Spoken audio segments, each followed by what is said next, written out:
Aujourd'hui, je vous parle de la fin tragique de Louis-Pascal Achille Taché, qui, en janvier 1839, habitait un manoir à Kamouraska avec sa jeune épouse Joséphine Éléonore d'Estimauville. Ce qu'on raconte, il y a deux versions principalement dans cette affaire-là, on va les voir ensemble, et il y a aussi le fait que ce crime qui a coûté la vie à M. Taché a inspiré, encore une fois, vous allez me dire, Anne Hébert pour son célèbre roman Kamouraska, qui a aussi donné lieu à un film qui a été réalisé par Claude Jutras, je crois. On n'entrera pas dans la controverse d'il y a quelques années à propos de M. Jutras. Bref, moi, je me concentre sur les homicides. Ça me suffit. Donc, la première version, c'est que M. Taché, la relation entre M. Taché et son épouse, Mme d'Estimauville, s'est détériorée avec le temps, au point où elle aurait été victime, ni plus ni moins, de violences conjugales. Et un jour, elle en a eu assez. Et elle s'est réfugiée à Sorel avec ses deux enfants. Et là-bas, elle est tombée amoureuse du docteur George Holmes, qui, lui, on peut penser, oui, est tombé amoureux de Mme d'Estimauville, mais a peut-être un peu joué des justiciers parce qu'il s'est rendu au manoir, en tout cas dans une version.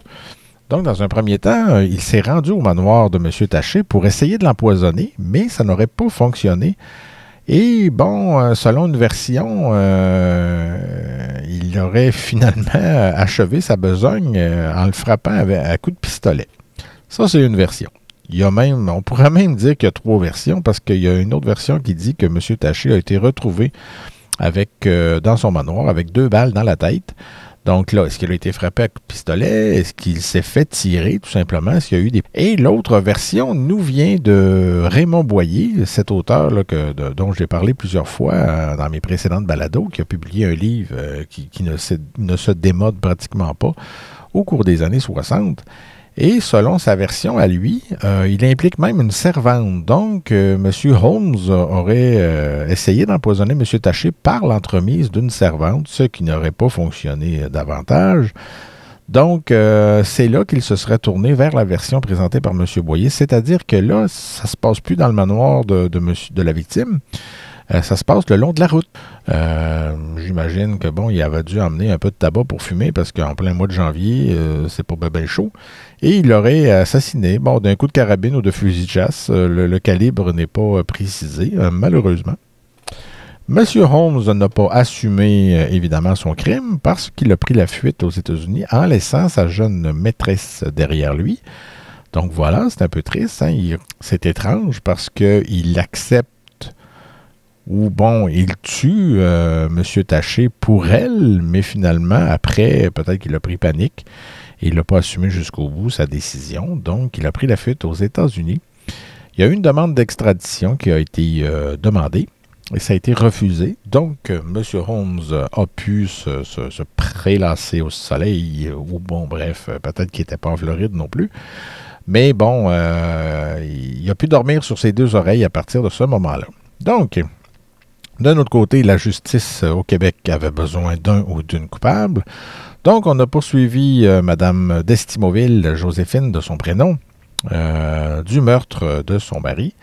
Voilà. Est-ce qu'elle... On ne dispose pas évidemment du dossier judiciaire, mais est-ce qu'elle a fomenté le crime? Est-ce que c'est elle qui a demandé à son amant? On ne le sait pas.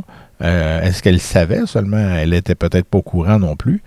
Heureusement ou malheureusement, on ne le sait pas, elle a été acquittée. Donc, ce qui fait du meurtre de M. Taché une affaire non résolue.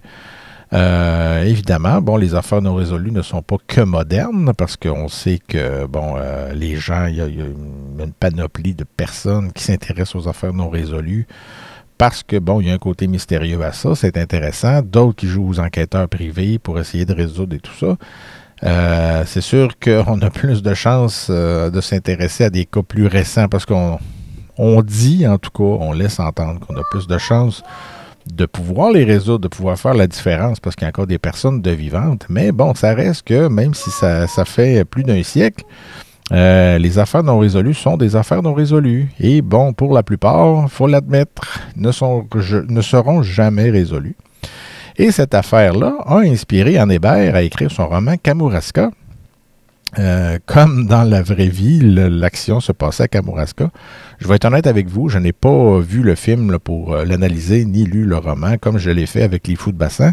Dans une balado précédente, si ça vous intéresse, vous irez voir. J'ai tout décortiqué ce qui avait inspiré Madame Hébert, le double meurtre commis à Gaspésie dans les années 30 pour écrire Les Fous de Bassin.